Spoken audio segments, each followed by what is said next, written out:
Colour কিভাবে add করে নিব, কনফিগ করব। কালার এখানে আমাদের অ্যাড করা হচ্ছে মানে এই কয়টা আমাদের কাস্টমার কিছু কালার রিকোয়ারমেন্ট যদি থাকে, সেই ক্ষেত্রে সাপোজ আমি কালারে যাব, যাওয়ার এখানে কনফিগ আইটেম, এখানে আমি যেটা অ্যাড করতে যাচ্ছি হোয়াইট।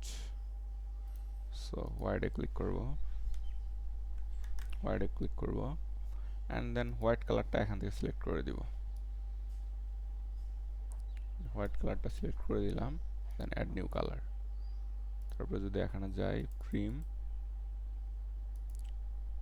সো ক্রিমের এখানে যাব, যাওয়ার পর এখানে প্রোডাক্ট কোড দেওয়া লাগবে,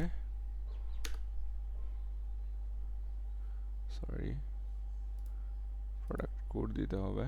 আমি এন্টার চাপ দিয়ে ফেলছি। সো ক্রিম কালার হচ্ছে কোনটা আমরা যদি বলি, এখানে ক্রিম কালার, আপনি চাইলে এখানে এইভাবে আপনি ড্রপ ডাউন করেও সিলেক্ট করতে পারেন। হ্যাঁ, এইভাবে আপনি ড্রপ ডাউন করে ক্রিম যেটা হবে এটা সিলেক্ট করে জাস্ট দিয়ে দিলেন। অথবা আপনি যদি চান কালার কোড দিবেন, সেই ক্ষেত্রে আমাকে ক্রিমের কালার কোডটা জানতে হবে। আপনি সিম্পলি যদি এখানে আসেন,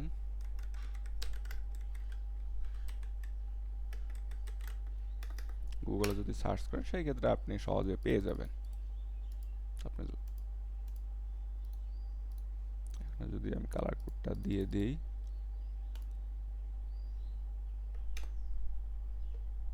অলরেডি অ্যাড হয়ে গেছে।